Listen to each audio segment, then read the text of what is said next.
슬픈 마음 있는 자, 몸과 영혼 병든 자, 슬픈 마음 있는 자, 몸과 영혼 병든 자, 누구든지 부르시오. 예수 이름 부르시오. 그 이름을 믿는 자, 그 이름을 부르는 자, 그가 어떤 사람이든 다시 한번 처음부터 고백합니다. 슬픈 마음 있는 자, 슬픈 마음 있는 자, 몸과 영혼 병든 자, 누구든지 부르시오. 예수 이름 부르시오. 그 이름을 믿는 자, 그 이름을 부르는 자, 그가 어떤 사람이든 그 예수 그리스도의 이름을 부르길 원합니다. 예수 예수 예수 예수 오 능력의 그 이름 예수 나 외쳐 부르네. 예수 예수 오 구원의 그 이름 예수 나 외쳐 부르네. 예수 그리스도. 다시 한번 믿음으로 고백합니다. 슬픈 마음 있는 자, 몸과 영혼 병든 자, 누구든지 부르시오. 예수 이름 부르시오.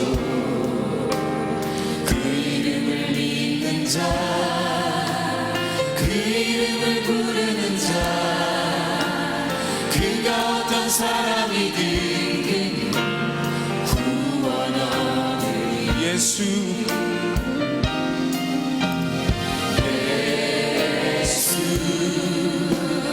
예수 오 능력의 그 이름 예수 나 외쳐 부르네.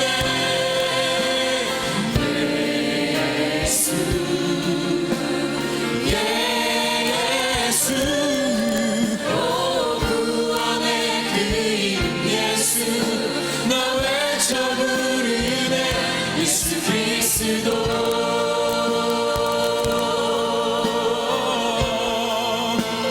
은과 금 내게 없으나 은과금 내게 없으나 나 가진 것 너에게 주니. 능력의 이름 예수 아멘. 그 이름을 붙드시오. 그 이름을 믿는 자,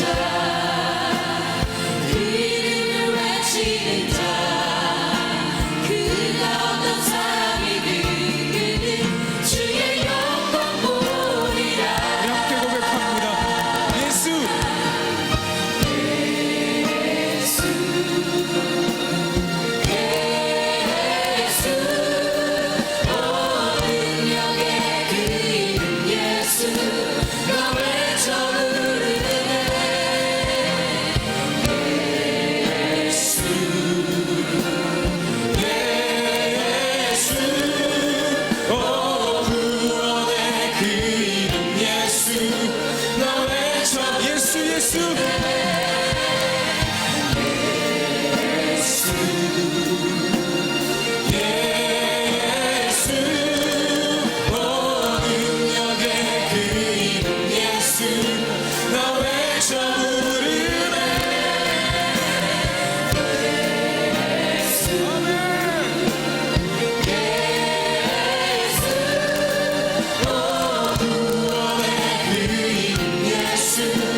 찬양하며 나갑니다.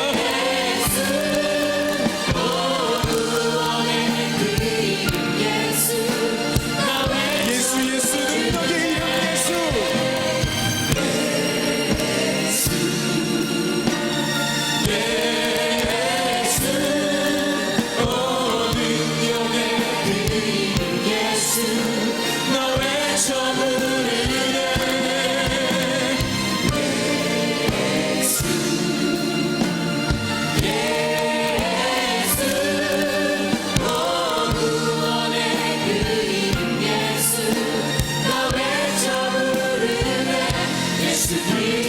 다시 한번 우리에게 주신 영광의 이름을 찬양합니다.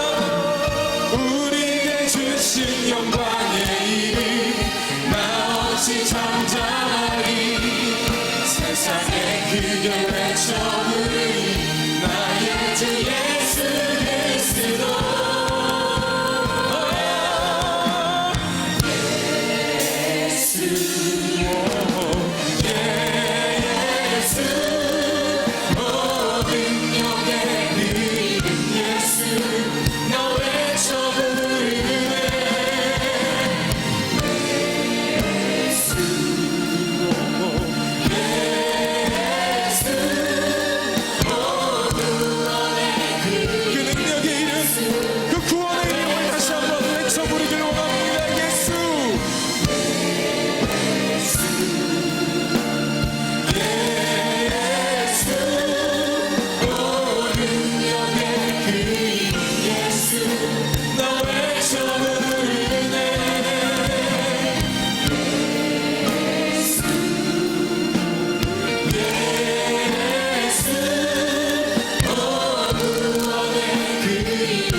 하나님께 우리가 영광의 박수를 올리길 원합니다. 할렐루야.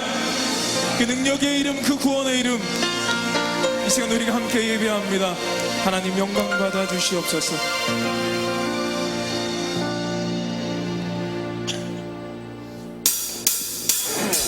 지금 우리가 다 함께 일어나서 하나님을 예배하고 우리 박수 치면서 하나님을 찬양하길 원합니다. 우리의 삶 가운데 하나님께 나아갈 때 우리의 삶이 믿음을 따라 우리의 걸음이 온전히 주님께 영광 돌리는 사람이 되길 원합니다.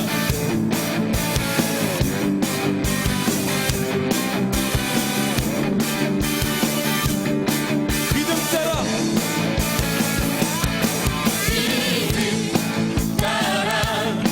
걸음 하나님 우리가 주님만을 따르겠습니다.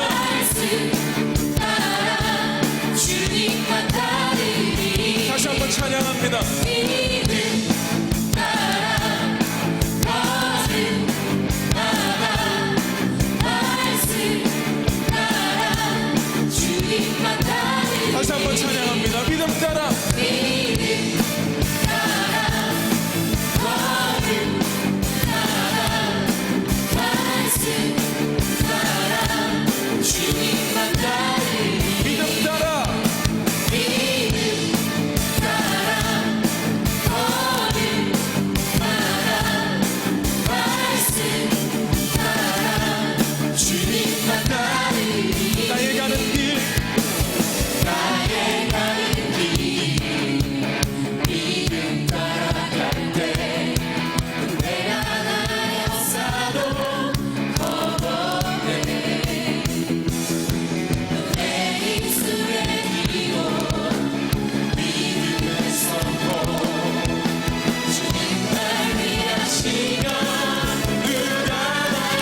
줄 믿습니다. 우리의 삶에 주님을 바라보는 시선이 있어야 될 줄 믿습니다. 이제 우리가 찬양으로 고백할 때 하나님, 이제는 우리가 그 능력의 하나님께, 구원의 하나님께 믿음을 보이겠습니다. 우리의 시선을 주님께 고정하겠습니다. 고백하며 나가는 우리의 삶이 되길 원합니다. 믿음이 모든 것을 이깁니다. 믿음이 모든 것을 이기. 아멘. 믿음이 모든 것을 이기. 믿음이 모든 것을 이깁니다. 믿음이 모든 것을 이기네. 믿음이 모든 것을 우리가 그 믿음 가지고 주님 따르길 원합니다. 주님만 따르리. 아멘. 주님만 따르리. 주님만 따르리. 우리 목소리 높여 주님만 따르겠습니다. 주님만 따르리. 주님만 따르리. 주님만 따르리. 우리 선포합니다. 주님만 따르리. 하나님, 우리가 믿음을 가지고 주님만 따라가는 거룩한 삶이 될 수 있도록 하나님 인도하여 주시옵소서.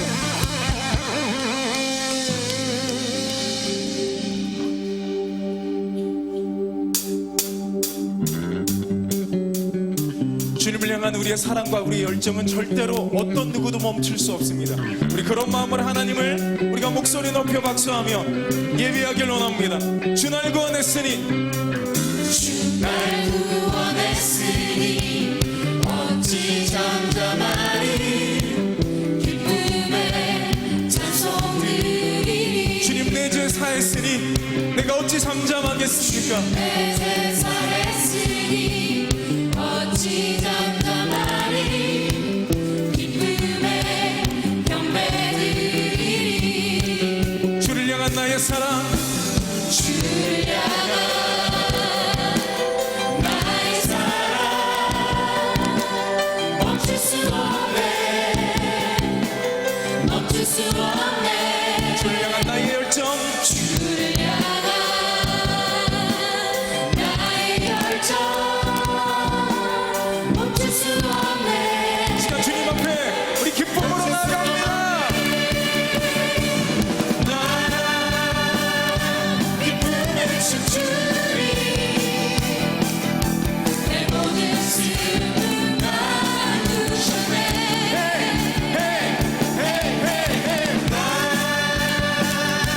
기쁨에 춤추리. 내 모든 삶 주 아래. 아멘. 시간 날 구원하신 그 하나님을 다시 한번 찬양합니다. 주 날 구원했으니 날 구원했으니 어찌 잠잠하리. 기쁨의 찬송 드리리. 주 내 죄 사했으니 하나님 내가 어찌 잠잠하겠습니까? 내 죄 사했으니 어찌 잠잠하리. 기쁨의 경배 드리리. 주를 향한 주를 향한 나의 사랑 멈출 수 없네. 멈출 수 없네. 주를 향한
높습니다. 할렐루야. 하나님을 찬양합니다. 자리에 앉아주시면 감사하겠습니다.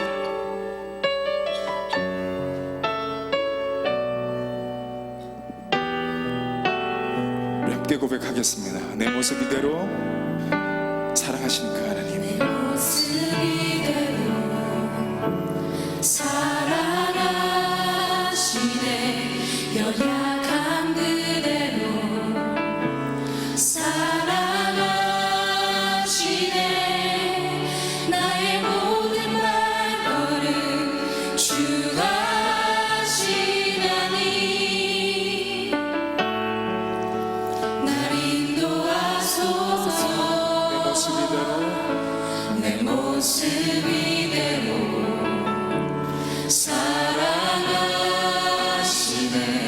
연약한 그대로 사랑하시네. 나의 모든 발걸음 주가 하시나니 날 인도하소서. 주의 날개 아래 거하는 것 주의 임재 안에 거하는 것 나의 가장 큰 소망 나의 가장 큰 은혜 주와 함께 동행하느니 그 모습이 어떤 모습도 상관없습니다. 그 모습을 여전히 사랑하시는 그 하나님께 나아가길 원합니다. 모습 이대로 사랑하시네. 연약한 그대로 사랑하시네. 나의 모든 발걸음 주가 하시나니 날 인도하소서. 주의 날개 아래 거하는 것 주의 날개 아래 거하는 것 주의 임재 안에 거하는 것 나의 가장 큰 소망 나의 가장 큰 은혜 주와 함께 동행하느니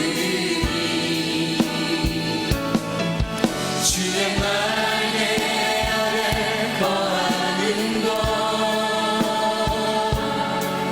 주의 임재 안에 거하는 것 나의 가장 큰 소망 나의 가장 큰 은혜 주와 함께 동행하느니 어쩌면 이 가사의 반대로 하나님은 우리와 동행하기를 원하신 그분의 가장 큰 소원과 소망은 우리와 함께 그 길을 걸어가는 것입니다. 우리가 이 시간 우리가 고백하며 나아가는 가운데 하나님, 내가 주님과 함께 걷겠습니다. 주님과 함께 동행하겠습니다. 그래서 그 놀라운 삶, 그 거룩한 삶을 내가 누리며 살아갈 수 있도록 하나님 도와달라고. 주의 날개 아래 거하는 것 주의 날개 아래 거하는 것 주의 임재 안에 거하는 것 나의 가장 큰 소망 나의 가장 큰 은혜 주와 함께 동행하니 주의 날개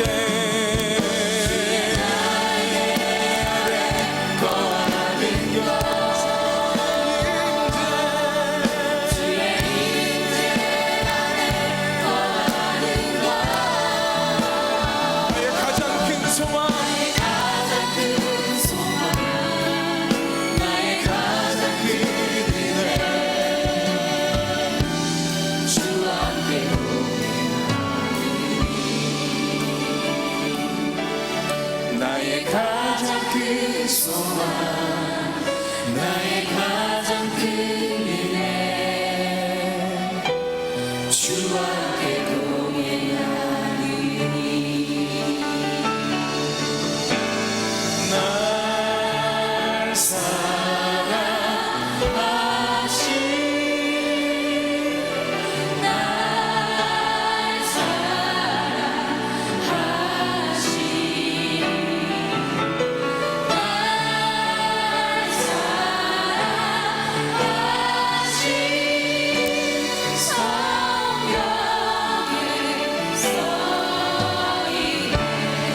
날 사랑하시 날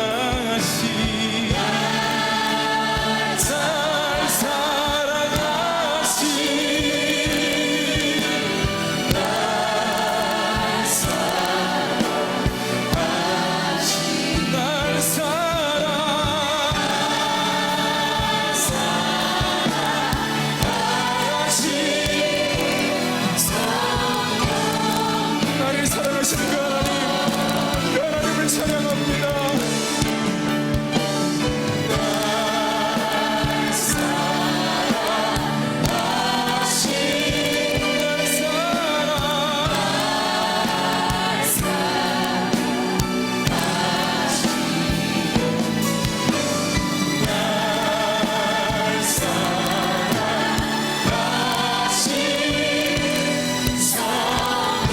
다시 한번 고백합니다. 날 사랑하시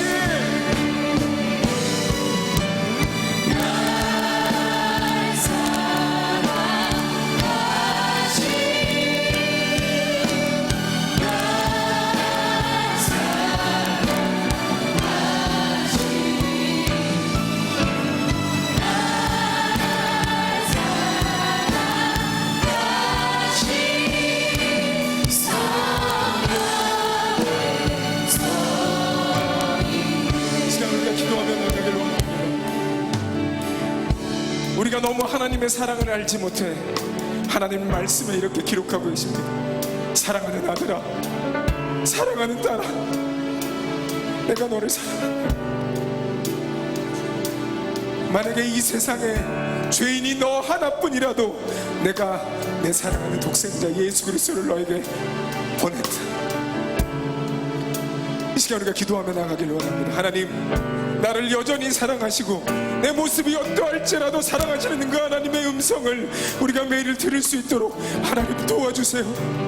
그리고 내가 그 하나님을 사랑할 수 있는 우리의 삶이 될 수 있도록 하나님 도와달라고 이 시간 주여 한번 간절히 부르짖고 기도합니다. 주여, 나를 사랑하시는 하나님, 하나님의 말씀에 내 모습이 어떻든 나의 모습이 부족하고 연약하여도 나를 사랑하신다는 그 하나님의 말씀, 우리가 그 말씀을 깨닫길 원합니다. 그리고 우리의 매일의 삶 가운데 사랑하는 아들아, 사랑하는 딸아, 내가 너를 사랑한단다라고 고백하시는 그 하나님의 음성을 우리가 듣게 하여 주시옵소서. 하나님 도와주십시오. 내가 그 매일의 하나님의 놀라운 사랑의 음성을 듣게 하여 주시고 나 또한 그 하나님을 사랑하는 사랑의 사람, 믿음의 사람이 되게 하여 주옵소서. 하나님 도와주시고 함께 하여 주셔서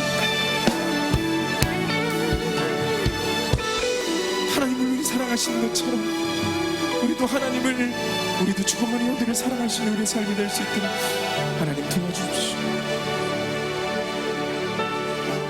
사랑의 하나님, 감사합니다. 우리가 지식으로, 생각으로 알고 있는데 하나님이 우리를 사랑하신다는 사실을 마음으로 잘 느끼지 못하고 있습니다. 그래서 우리 주변 사람들에게 또 그 사랑을 베풀지 못하고 있습니다. 하나님, 오늘의 예배를 통하여 하나님의 사랑을 깨닫게 하여 주시고 그 사랑을 감출 수 없어서 전할 수 있는 하나님의 사람들이 되게 하여 주시옵소서. 귀한 예물 들고 주님 전에 나왔습니다. 부족하지만 하나님 나라 확장에 하나님 귀한 뜻에 사용하게 하여 주시고 그 물질을 통하여 하나님의 비전이 우리의 삶 가운데 이루어지게 하여 주시옵소서. 주 예수 그리스도의 이름으로 기도합니다. 아멘. 시간 함께 찬양하시면서 하나님께 예물 올리시겠습니다.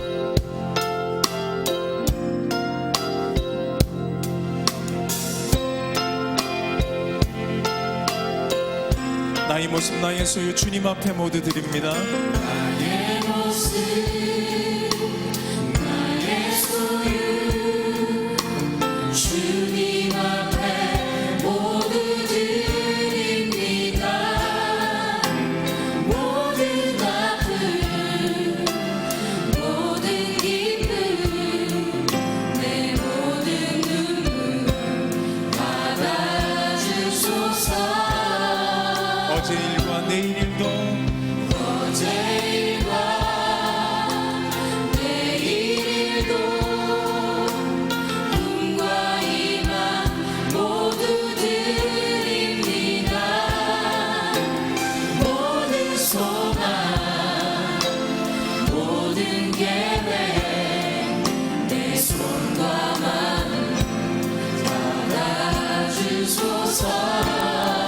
나의 생명을 드리니 나의 생명을 드리니 주 영광 위하여 사용하옵소서. 내가 사는 날 동안에 주를 찬양하며 기쁨의 제물 드리 나를 받아주소서. 나를 받아주소서. 나를 받아주소서.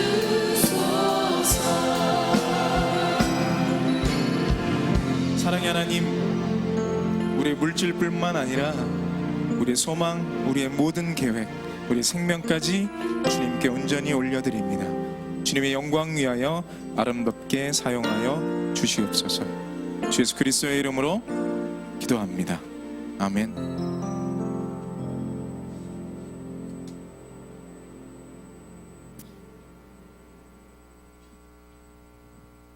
하나님 말씀을 보겠습니다. 하나님 말씀은 야고보서 5장 7절부터 11절까지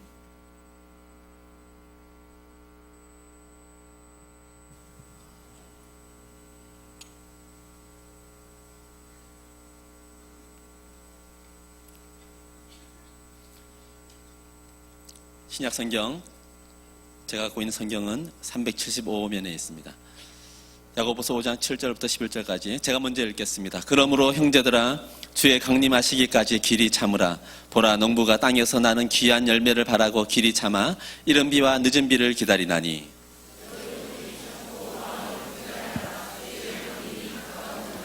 형제들아 서로 원망하지 말라. 그리하여야 심판을 면하리라. 보라 심판자가 문 밖에 서 계시니라.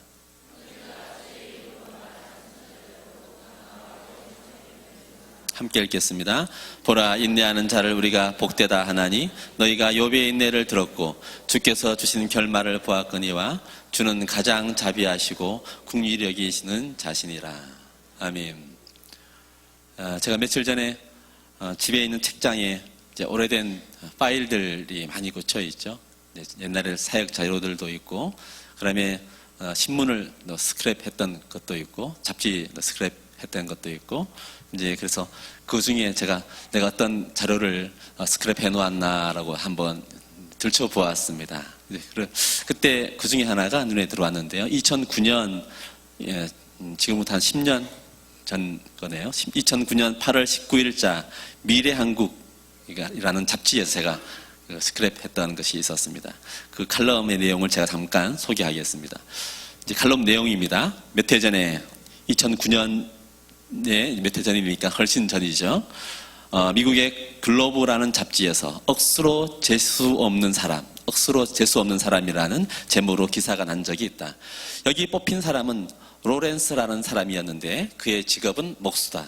그에게 불행이 닥친 것은 10년 전부터였다. 그는 건설 현장에서 강한 전류에 감전되어 죽다가 살아났다. 그러나 불행은 여기서 끝나지 않았다. 지금부터 시작이었다. 그는 똑같은 감전 사고를 2번이나 더 당했고, 감전 사고에 대해 보상을 받기 위해서 이제 돈을 들여서 변호사를 샀는데 이 변호사가 갑자기 죽었다. 하는 수 없이 변호사를 다시 고용했지만 그도 돌발의 사고로 죽고 말았다. 세 번째 변호사는 자신의 아내와 눈이 맞아서 도망가 버렸다. 아무런 보상을 받지 못하고 또 아내도 빼앗기고 설상가상으로 병원에 가서 진단을 받았는데 암을 선고받았다. 그의 불행은 계속되었다. 그가 몰고 가던 차가 전복되어 종이처럼 구겨져 버렸다.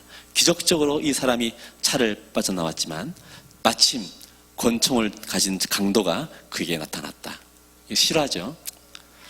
감전사고에다가 변호사와의 악연, 그리고 차 사고에 또 암 선고에 강도까지 가장 불행한 사람이라고 얘기해줄만 합니다.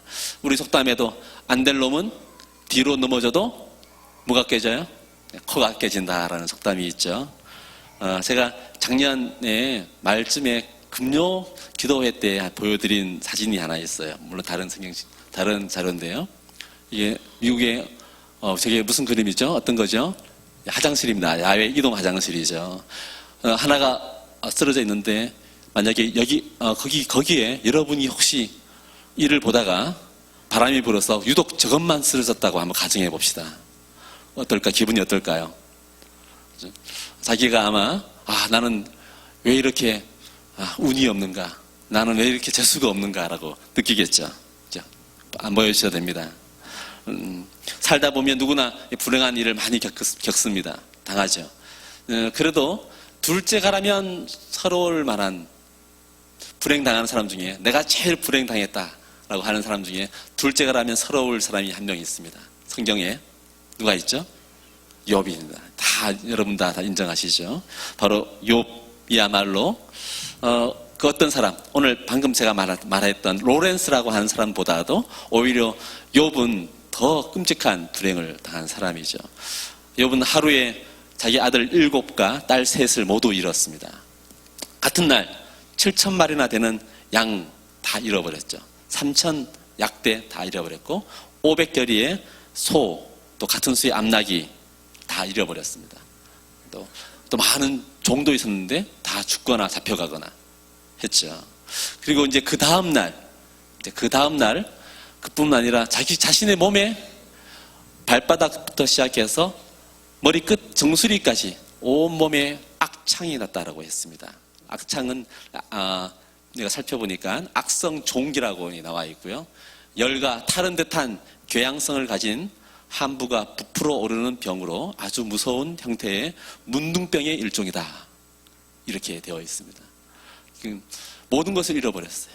살아가는 자식들 다 잃어버렸어요. 가진 모든 소유를 다 잃어버리고 거기에 더 미쳐서 자기 몸에 견딜 수 없는 병이 생겨버리고 말았죠. 욥이 이렇게 표현했습니다. 내 생명이 촛농처럼 녹아내린다. 얼마나 몸이 뜨겁고 타는 듯한 아픔이 있었으면 이렇게 표현했을까요? 하나님마저 나를 티끌처럼 내던져버리고 재앙과 흑암 속에서 나 자신이 마치 짐승처럼 되어간다 라고 이렇게 표현할 만큼 그의 그 어려운 그 처참한 그 심정을 이렇게 표현하고 있는 것이죠.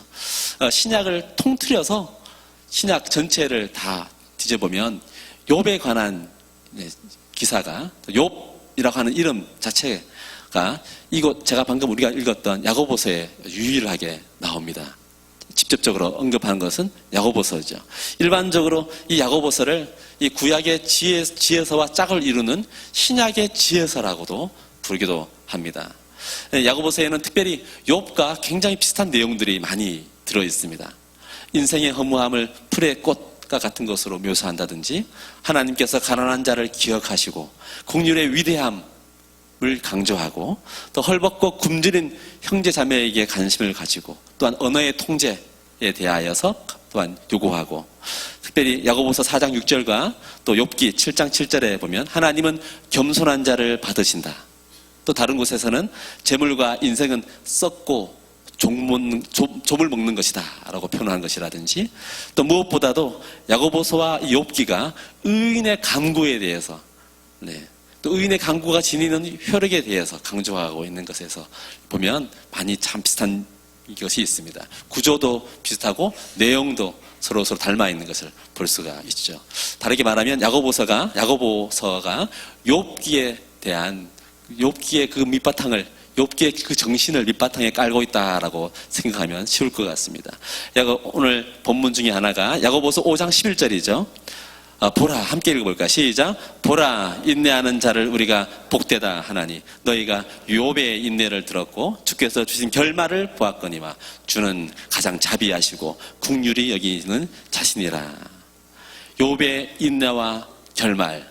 제가 이제 오늘 주제가 욥의 인내와 결말을 보았거니와, 이제 전반부에 욥의 인내에 대해서 말씀드릴 거예요. 이 욥의 인내와 결말을 이미 보았다라고 했죠. 야고보서를 이제 보는 독자들을 이미 이 욥에 대한 지식이 있는 사람들이라고 평가를 했습니다. 너희들은 이미 안다. 욥이 얼마나 인내했고 또 욥의 결말이 어땠는지를 너희들은 이미 아는 자다라고 이렇게 평가를 한 것이죠.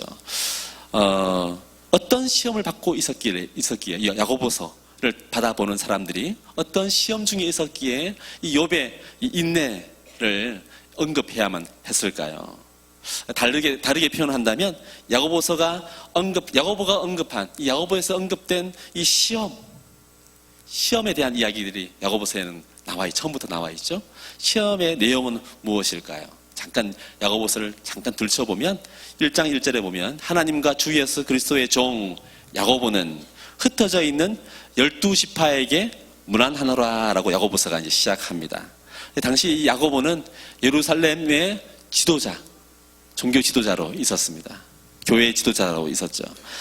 바울은 주로 사역했던 사람들이 이방인들이었죠. 그의 서신을 받아볼 사람들이 이방인 그리스도인이라면 야고보는 자신의 서신을 받아보는 그 대상이 이게 지중해를 중심으로 한 로마 전역에 흩어져 있는 이방인이 아닌 유대인들이었습니다. 유대인들이니까 당연히 욥을 알 수밖에 없죠. 욥에 대해서 너무나 잘 알고 있을 수밖에 없습니다. 여러분이 갖고 계신 성경을 보면 저마다 다를 수가 있는데요. 어떤 성경책은 이제 야고보서 맨 처음에 시작할 때 조그맣게 칸이 돼 있어서 개론처럼 설명을 해주는 경우가 있죠. 저자가 누군지, 기록 연대가 무엇인지, 주제가 무엇인지 짧게 딱 간략하게 돼 있죠. 기록 연대가 언제 썼나 이렇게 나와 있는 경우가 많이 있습니다. 주후 AD 보통은 62년이라고 되어 있기도 하고 60년에서 62년, 어떤 경우는 또 40년에서 42년 이렇게 되어 있는 것이 있습니다. 약간 조금 다르죠. 야고보가 죽은 연도가 학자들은 AD 62년으로 봅니다. 그래서 62년은 아니겠다라고 하는 것이 주된 주장이죠. 또한 사도행전에 보면 예루살렘에 중요한 회의가 있습니다. 굉장히 유대인들에게 있어서 굉장히 큰 물론 이방인들도 마찬가지고 우리에게도 유대인에게도 굉장히 중요한 의미가 있는 회의가 예루살렘에서 열립니다. 그게 AD 한 47년, 48년도에 열리는데요. 바울이 1차 전도 여행을 하고 와서 놀라운 보고를 하고 난 다음에 이방인이 하나님 예수 그리스도께로 돌아왔다는 보고를 한 이후에 돌아온 것이죠. 그래서 생긴 것이죠. 그 결의를 하게 됩니다. 이방인이라도 하나님께로 돌아올 수 있다는 것을 받아들이는 것이죠. 이 말은 뭐냐 하면 이방인을 유대인 공동체에 들어오는 것을 허락해 주는 겁니다. 1세기에 로마 제국 전체의 인구가, 로마의 인구가, 제국의 인구가 7천만 명이었습니다. 그렇게 많지는 않죠. 그 중에 1세기 말쯤 되면 유대인들의 수가 얼마쯤 될까요? 10%가 됐습니다. 굉장히 큰 숫자죠. 700만입니다. 그런데 사실 이 중에 진짜 유대인은 400만이고 이방인으로 유대인으로 포함된 숫자가 300만 명입니다. 어마어마한 숫자가 이방인이면서 유대인으로 이렇게 들어오는 것이죠. 이렇게 맨 처음 문을 열어준 것이 바로 그러면서 특별히 기독교인들에 한해서 이렇게 교회가 받아들인 것이 예루살렘 회의죠. 율법의 준행을 너무 요구하지 말고 다만 우상의 더러운 것을 피하고 목매어 죽인 것, 핏째 먹는 것만 삼가하면 오케이 하자라고 한 것이죠. 그런데 굉장히 중요한 거니까 야고보서 같은 경우에 로마의 전역에 흩어져 있는 유대인들에게 만약에 그 이후에 보냈다면 이 내용이 있어야겠죠. 근데 없습니다, 야고보서에. 그래서 연대를 이제 40년, AD 40년 중반 또는 초반으로 보는 것이 이제 정설입니다. 이제 본격적인 이제 기독교에 대한 박해가 네로의 황제로부터 시작되었다 하면 네로가 AD 58년부터 즉위를 하거든요. 그러니까 이제 그 훨씬 전에 40년대에 야고보서가 쓰여졌다고 하면 제가 왜 이런 얘기를 계속합니까? 시험의 내용이 무언가를 살펴보기 위함이에요. 어떤 시험을 당했느냐 그걸 살펴보기 위함이에요. 그러니까 박해는 조금 부분적인 박해는 있었을지라도 본격적인 순교라든지 조직적인 제국 전체에 있는 큰 박해의 시기는 아니다. 또한 야고보서를 살펴보면 박해의 내용을 알 수가 있습니다. 주된 야고보서를 받아보는 신자들의 이 당시의 시험, 고난의 내용은 주로 뭐냐면 경제적인 문제였습니다. 가난, 부자, 절대적인 가난도 포함되고, 그다음에 우리의 가난은 주로 상대적인 것이죠. 내가 아무리 없어도 다 없으면 다 행복할 수가 있지만 내가 없는데 어떤 사람이 많이 가지고 있으면 상대적인 박탈감, 빈곤감이 훨씬 더 심해지는 것이죠. 그래서 상대적인 하나의 가난함, 빈곤으로 인하여서 거기서 발생되는 시험. 또 교회 내에서 파별이 생기고 당쟁이 생깁니다. 영향력을 가진 사람을 중심으로 사람들이 모이고, 그래서 그들의 주장이 먹히고 그 속에서 파벌이 생기고 갈등이 일어나죠. 가난과 교회 공동체 내에서의 갈등이 바로 야고보서에서 주로 말하는 시험의 내용이었습니다. 시험하면 여러 가지 시험이 있죠. 우리는 많이 들어왔습니다. 용어에 대한 정의가 먼저 선행돼야 될 것 같은데요. 복습을 한번 할까요? 시험에는 어떤 시험들이 있을까요? 우리가 세 가지에 대해서 우리가 들어봤죠. 그죠?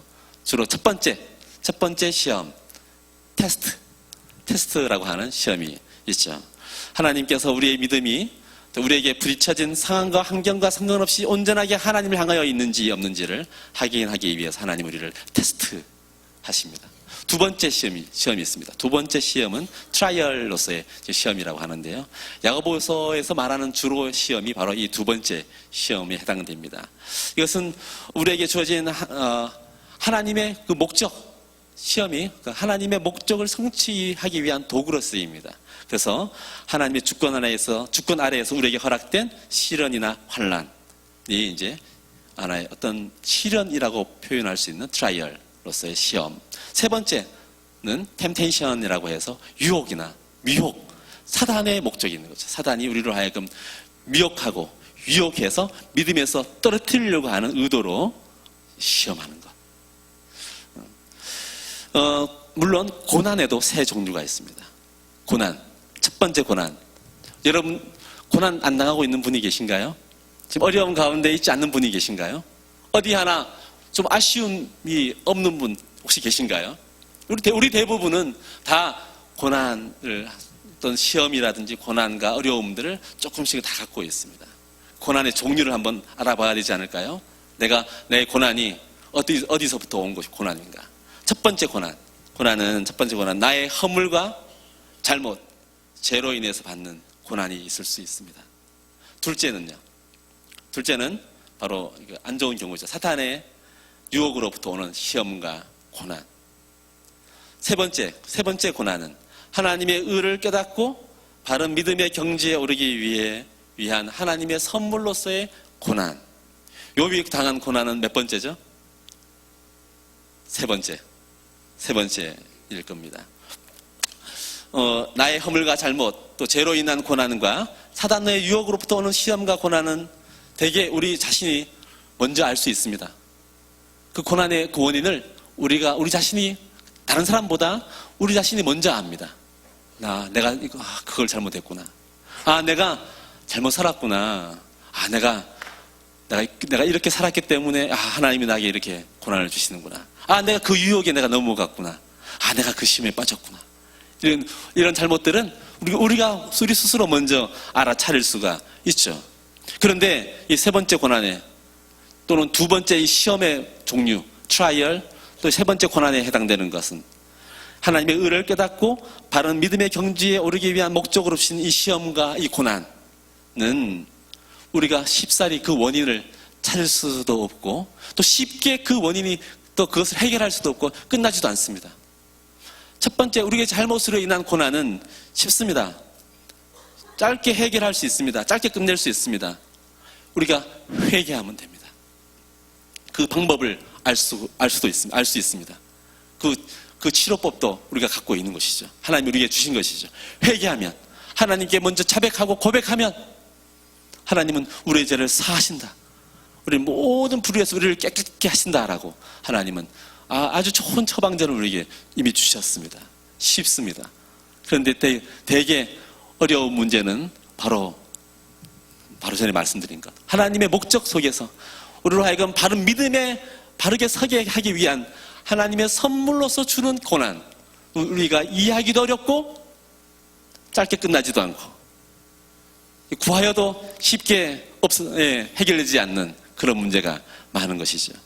욥도 자신이 지금 당하고 있는 고난, 또 그 고난의 원인이 무엇인지를 찾으려고 노력했습니다. 친구들은 자꾸 정죄만 해줘. 네가 뭔가 잘못을 했기 때문에, 네가 죄를 뭔가 지었기 때문에, 네가 경건하지 않기 때문에 하나님이 너에게 이런 고난을 주신 것이 아닌가? 라고 계속 욥을 괴롭혔죠.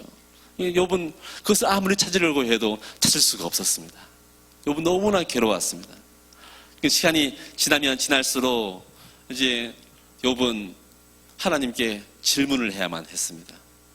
이제 뭔가 이제 자신이 옛날의 삶이 아니라 이제 뭔가 다른 단계로 이제 넘어가야 될 것을 이제 알게 되는 것이죠. 욥기 19장 6절에 제가 읽어드리면 하나님이 나를 억울하게 하시고, 욥의 표현입니다. 하나님이 나를 억울하게 하시고 자기 그물로 나를 에워싸셨다라고 노골적으로 하나님이 자신의 잘못을, 하나님이 마치 자신을 잘못 대하고 있다라고 이렇게 선언하는 것처럼 보입니다. 13장에도 주께서 어찌하여 얼굴을 가리시고 나를 주의 원수로 여기시나이까? 이렇게 물어봅니다. 19장에 내가 폭행을 당한다고 부르짖으나 응답이 없고 도움을 간구하였으나 정의가 없구나. 이렇게 탄식합니다. 여기 마치 욥이 자신의 신앙마저 흔들리고 있는 모습을 잠시 보여주고 있죠. 욥기 전체를 통해서 욥이 가진 질문은 두 가지입니다. 욥이 가진 질문 두 가지 중에 하나. 하나님, 당신은 과연 신뢰할 만한 분이십니까? 하나님, 당신은 내가 끝까지 신뢰할 만한 분이십니까? 라고 하는 사실 그 숨겨진 질문이 하나 있습니다. 또 하나, 하나님은 선하시며 이 세상을 공정하게 다스리고 계시는 분이십니까? 공정하게 다스린다면 왜 나에게 이런 고난이 왔습니까? 라고 하는 그에 대한 질문이죠. 그래서 이것에 대해서 욥은 하나님의 대답을 기다립니다. 우리도 종종 비슷한 질문을 하지 않을까요? 여러분이 갖고 있는 질문, 하나님을 향한 질문의 내용은 무엇이 있을까요?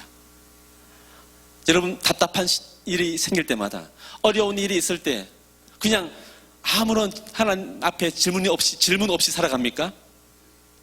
어느 날 우리 가정에서 아이들에게 물어봤어요. 마치 그냥 교회 잘 다니고 하니까 믿음 생활 잘할 줄 알았거든요.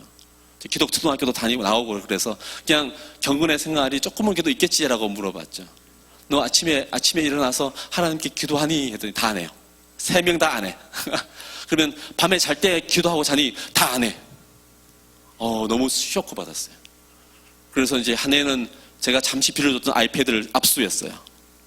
너 그 어리석음이 사라질 때까지 압수.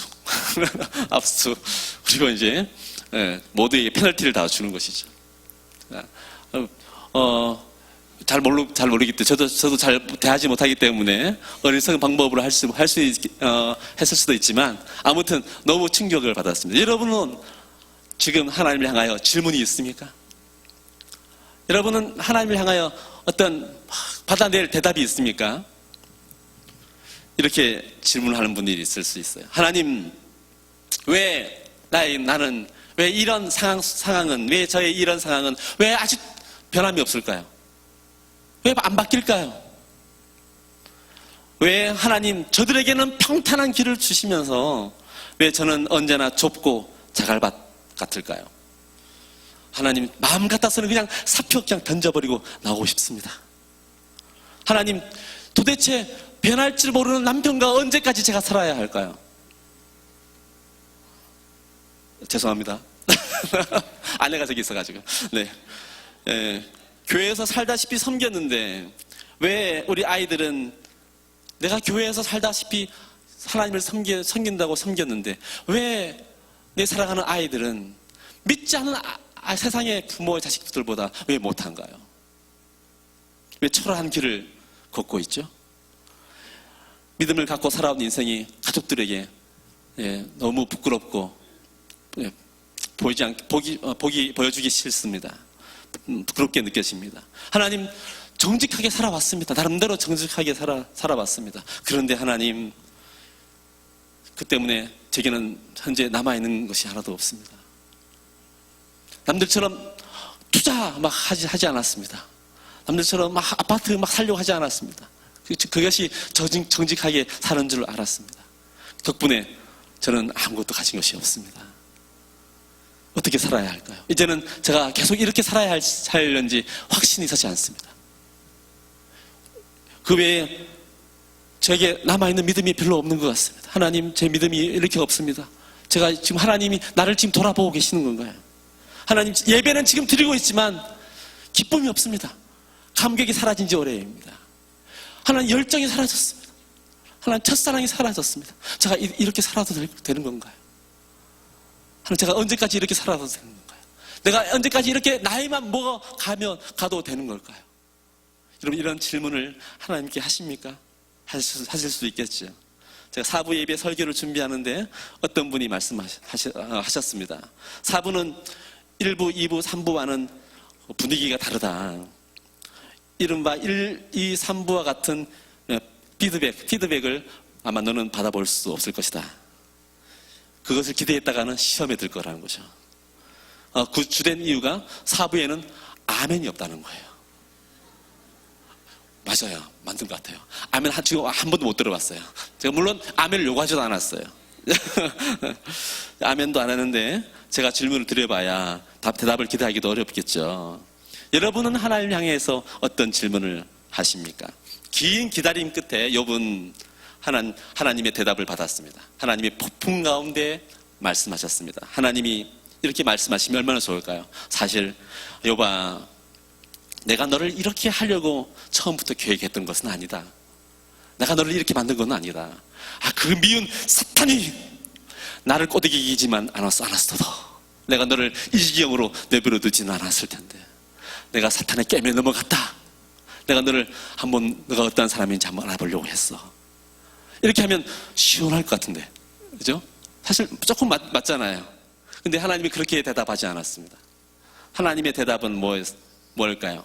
하나님은 대신 이렇게 말씀하십니다. 너는 대장부처럼 허리를 묶고 내가 내게 묻는 것을 대답할지니라. 하나님이 질문에 대한 대답을 하는 것이 아니라 오히려 욥에게 질문을 하고 욥의 대답을 구합니다. 그러놓고는 도저히 욥이 대답할 수 없는 질문을 막 하십니다. 내가 땅에 기초를 놓을 때 너는 어디에 있었느냐? 대답할 수가 없죠. 네가 바다의 근원에 들어갔었느냐? 당연히 아니죠. 깊은 물 밑으로 걸어 다녔었느냐? 네가 땅의 넓이를 측량하였었느냐? 다 알거든 말할지어다. 무엇을 보라, 무엇을 봐라, 무엇은 뭐뭐하고 무엇을 네가 다 이해하느냐? 네가 만들었느냐? 네가 그것을 그렇게 하게 할 수 있도록 하였느냐? 이렇게 계속 질문을 38장, 39장, 40장, 41장까지 그 질문이 꽉 차 있습니다. 하나님의 이 무겁고 무거운 이 질문 앞에서 어떠한 인간이 그 질문의 답을 내가 했습니다라고 할 수 있는 사람이 누가 있을까요? 근데 그 질문은, 하나님의 그 질문은 대답을 듣기 위한 질문이 아니죠. 욥의 질문에 대한 사실은 하나님의 다른 대답입니다. 하나님의 가슴 터지는 그 마음, 가슴 저미는 그 하나님의 그 마음이 들어간 질문입니다. 과연 하나님은 신뢰할 만한 분이신가에 대한 대답을 주신 것이죠. 하나님이 이 세상을 공평하고 공정하게 지금 다스리고 계신가에 대한 대답을 질문을 바꿔서 한 겁니다.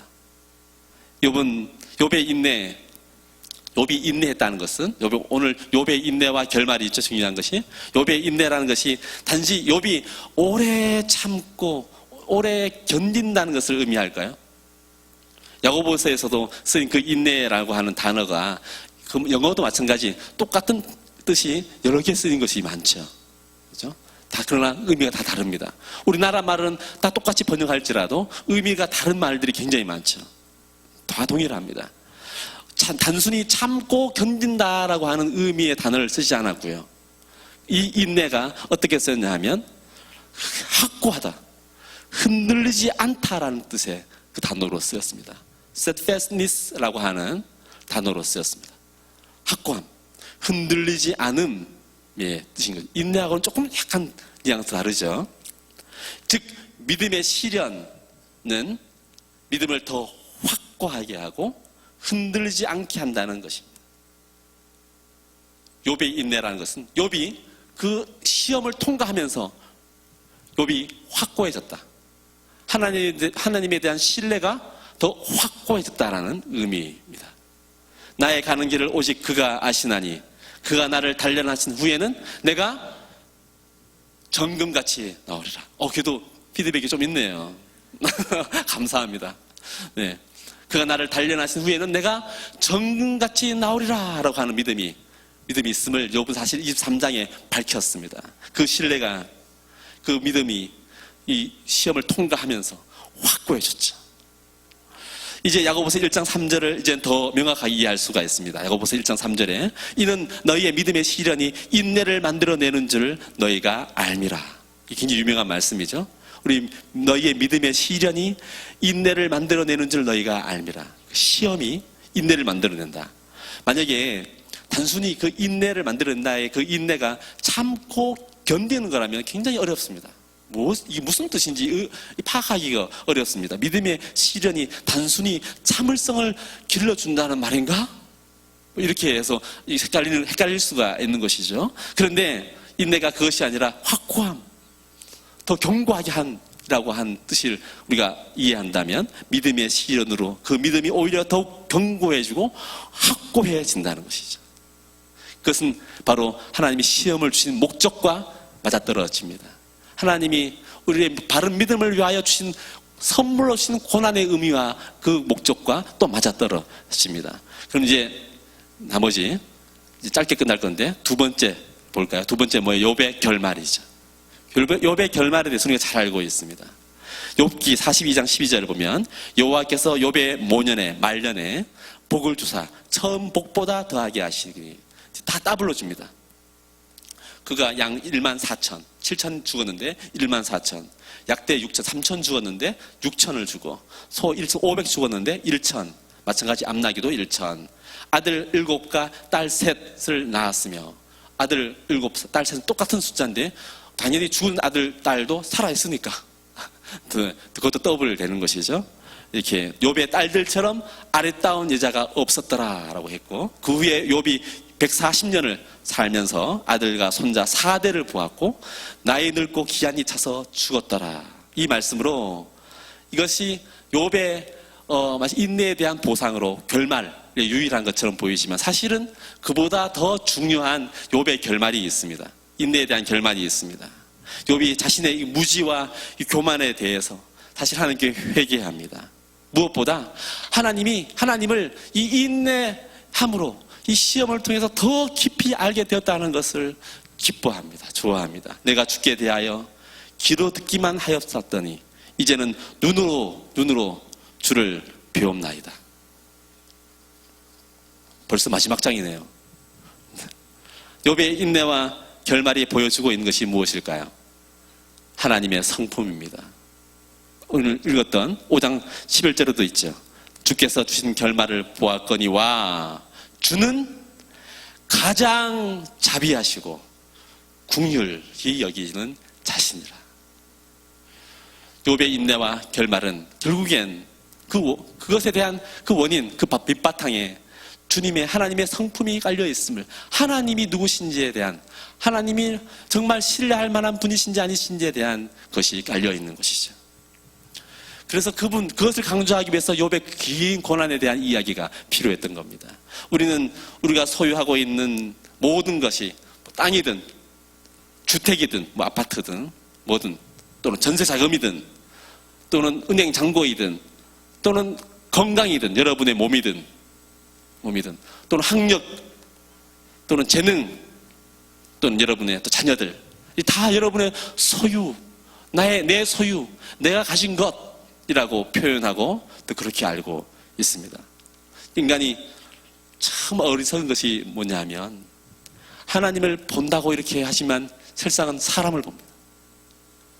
하나님을 보는 것처럼 이렇게 말을 하지만 실상은 사람들의 사람들의 평가, 세상의 평가에 내가 다 좌우됩니다. 좌지우지됩니다.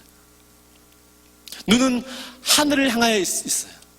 눈은 하늘을 하고 얼굴을 향해 있지만 눈동자는 내리까서 땅을 보고 있습니다. 우리가 다 그렇게 살고 있지 않을까요? 세상과 이 땅을 쳐다보고 있어요. 그런데 이 어리석은 인간이 자기가 갖고 있던 제 것이라고 믿고 있던 것들이 흔들리면 그제서야 내 것이 아무것도 없다, 내 것이 아니었구나라는 것을 그때서야 합니다. 내 몸, 내 목숨, 내 목숨도 내 것이 아니에요. 수천억을 쌓아놔도 내 것이 아니라 한순간에 날아갈 수도 있는 것이고, 다 날아가죠. 모든 것이 욥처럼 다 날아가죠. 하루아침에 다 날아갈 수도 있습니다. 아무리 많아도 내 목숨이 사라지면 무엇이 남을까요? 내 소유라는 것은 이 땅에 하나도 없습니다. 아무것도 없습니다. 내가 가진 것은 아무것도 없습니다. 내가 권리가 있습니다. 나에게 권리가 있습니다. 나에게 그것을 차지할, 나의 것이라고 주장할 권리가 나에게 있습니다라고 요구할 수가 하나도 없습니다. 누가 갖고 있죠? 누가 갖고 있습니까? 하나님. 오직 절대 주권자이신 하나님이야말로 우리의 모든 소유의 주권자, 주인이십니다. 그래서 하나님을 우리가 주님이라고 부르죠. 제가 이제 설교를 시작하면서 글로브 잡지에 난 로렌스라고 하는 사람을 제가 소개해 드렸죠. 억세게 재수 없는 사람, 올해의 억세게 재수 없는 사람. 상은 아니지만 아무튼 그 사람이 뽑혔다고 신문기자가 그 로렌스라는 사람에게 찾아갔습니다. 그래서 소감을 들어보았습니다. 어떻게 올해 억세게 재수 없는 사람으로 뽑혔는데 소감이 어떻습니까? 라고 물어봤어요. 그런데 그 사람이 뜻밖의 대답을 합니다. 사실 저는 불행한 사람 아니에요. 저는 사실 행복한 사람입니다. 이 세상에 나보다 불행한 사람이 얼마나 많은데요. 어쨌든 나는 지금 살아있지 않습니까? 이렇게 대답을 했다고 합니다. 하나님 말씀에 비추어 볼 때 가장 불행한 사람, 가장 억수로 재수 없는 사람은 사실 누굴까요? 누가 가장 불행한 사람일까요? 하루아침에 재산을 잃어버린 사람이나 가까운 사람과 헤어진 사람도 세상의 눈으로 보면 물론 불행한 사람일 수가 있죠. 그런데 진짜 진리의 눈으로 보면요, 실체로 보면요, 하나님의 눈으로 보면요, 신앙의 관점에서 보면 누가 가장 억세게 재수 없는 사람, 가장 불행한 사람일까요? 우리 가운데 있을 수 있습니다. 오늘 예배하고 있지만 하나님과 관계가 없는 사람, 이야말로 가장 불행한 사람입니다. 많은 하나님의 말씀을 들었지만 믿지 않는 사람, 정말 불행한 사람입니다. 이보다 더 불행한 사람이 더 있습니다. 하나님을 알아요. 말씀도 알아요. 한때 믿음도 생겼어요. 한때 감격적인 예배를 드렸어요. 근데 그 감격과 그 믿음과 하나님을, 그 말씀을 자체를 잊어버린 사람, 소홀히 하는 사람이 가장 불행한 사람입니다. 제가 이제 어제 잠깐 시간이 있어서 책장을 이렇게 둘러보다가 제가 평소에는 절대 손이 안 가는 책자에 손이 갔습니다. 그래가지고 무조건 떼꺼내서 읽었습니다. 굉장히 오래된 책자예요. 그리고 별로 좋아하지 않는 제가 스타일인데, 6이 죽고 0이 산 사람, 라고 하는 후쿠시게 다카시라고 하는 일본 사람에 대한 책이었습니다. 제가 이야기만 하고 마칠 건데요. 후쿠시게 다카시라는 사람은 일본 사람들이 옛날 한때 굉장히 자랑스러워했던 전자공학도였습니다. 요즘이야 우리나라가 뭐 모든 브라운관, 뭐 LCD 패널 같은 것을 다 우리나라가 다 잡고 있지만 한때 일본이 잡고 있을 때가 있었죠. 세계 최초의 이제 LCD 초방막을 개발한 사람, 원천 기술을 갖고 있는 사람이었습니다. LCD, TFT 검사 장비에 대한 또 특허를 갖고 있는 사람이었습니다. 히타치에서 굉장히 거의 톱에 가까운 기술자로서 갖고 있던 사람, 그 사람이었습니다. 철저한 하나님에 대해 무신론자였습니다. 한국 사람과 결혼했습니다. 한국 여자와 결혼했습니다. 그 여자가, 그 아내도 하나님 믿지 않았어요. 근데 어쩌다가 이제 동화책을 읽어주다가 아이에게 예수님에 대한 정기를 읽어줬겠죠. 그러다가 물이 포도주로 변하는 그 이야기를 들려주고 있을 때 그 사람이 그것을 듣고 자기는 공학도잖아요. 다르게 말하면 과학자잖아요. 굉장히 화를 냈습니다. 물이 포도주로 변해? 아니 물이 포도주로 변하려면 화학적인 작용이 이렇게 일어나야 되고 이렇게 색깔이 이렇게 침착이 돼야 되는데 아니 아무런 조치를 하지 않았음에도 불구하고 물이 포도주로 어떻게 변해? 이러한 터무니없는 거짓을 어린 아이, 내 귀한 아이에게 왜 가르쳐? 하고 화를 내었습니다. 얼마 뒤에 이 사람이 이제 나고야에 스키를 타러 갔다가 정상에서 쓰러졌습니다. 갑자기 쓰러진 거죠. 뇌경색이 온 겁니다. 그 이후 21일 동안 누워 있었습니다. 의식이 없었죠.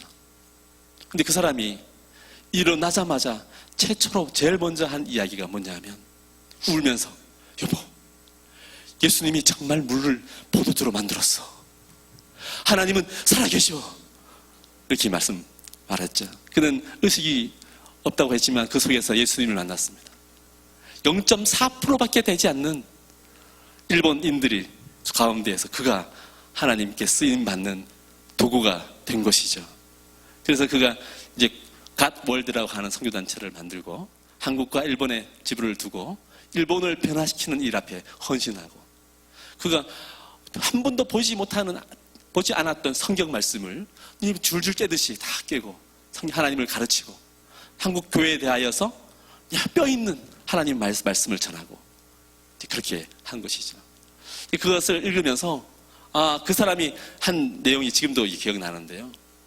왜 나에게 하나님을 철저히 무시했던 하나님을 도저히 믿을 수 없었던 받아들일 수 없는 이 과학자 공학도인 나에게 왜 하나님은 찾아오셨는가? 왜 하나님 내가 그분을 거부할 수 없도록 하나님을 왜 만들어 놓으셨는가?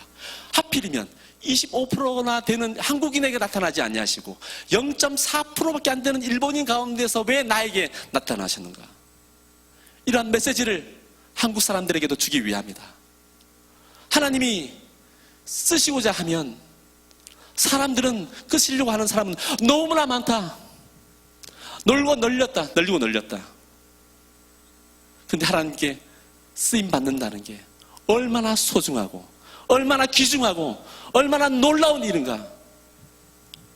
근데 한국 사람들은 하나님의 도구가 되려고 하지 않는다. 하나님 말씀에 하나님께 기도하지 않는다. 하나님이 누구신지 물어보지도 않는다. 그래서 하나님이 오히려 0.4% 그것도 도저히 믿을 수 없는 나 같은 사람에게 하나님이 나타나셔서 나를 이렇게 만들어 놓으셨다. 오늘 우리 사부 예배 이제는 평판이 바뀌어야 되지 않을까요? 사부는 1, 2, 3부와 완전히 분위기 틀려. 사부 예배 설교하면 1, 2, 3부 설교하기 싫을걸? 그냥 막 난리나. 열정과 감격이 막 넘쳐나. 이들은 다 하나님께 쓰임받는 사람들이야. 이러한 평판.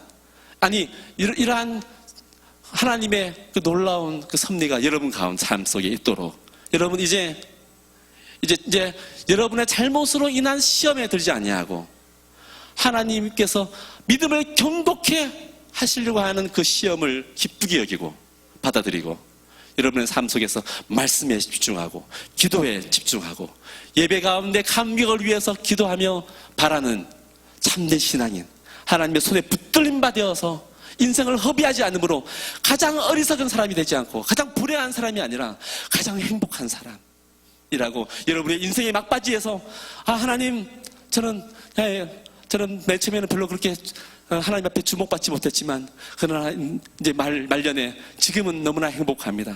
하나님 앞에 원 없이 살다가 갑니다. 이렇게 살다가 가야 되지 않을까요? 그러한 복이 되는 여러분 다 되시길 주의 이름으로 축원합니다. 찬양을 한 곡 하고 잠깐 기도하고 마치겠습니다. 주가 보이신 생명의 길, 욥이 고백을 했는데요. 나의 길 오직 그가 아시나니 나를 단련하신 후에 내가 정금같이 나으리라.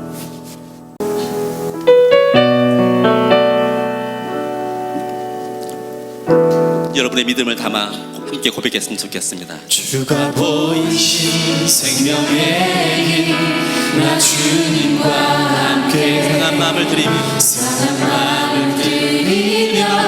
주님 앞에 나가리. 나의 의로움이 되신 주, 나의 의로움이 되신 주, 그 이름 예수. 나의 길이 되신 이름, 나의 길이 되신 이름 예수.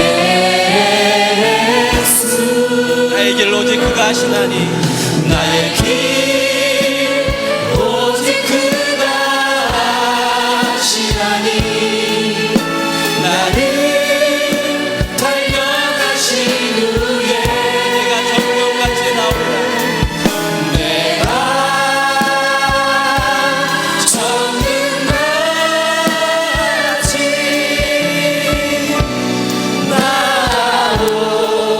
나오리라. 다시 한번 주가 보이신 생명의 길, 주가 보이신 생명의 나 주님과 함께 주님과 함께 상한 마음을 드리며 사랑 마음을 주님 드리며 앞에 나가 주님 앞에 나가리. 나의 의로움이 되신 주, 의로움이 되신 주, 그 이름 예수. 나의 길이 되신 이름, 나의 길이 되신 이름 예수. 나의 길 오직 그가, 나의 길 오직 그가 아시나니 나를 단련하신 후에 내가 정금같이 내가 정금같이 나오리라. 나의 길 오직 그가 아시나니 나의 길 오직 그가 아시나니 나를 단련하신 후에 내가 정금같이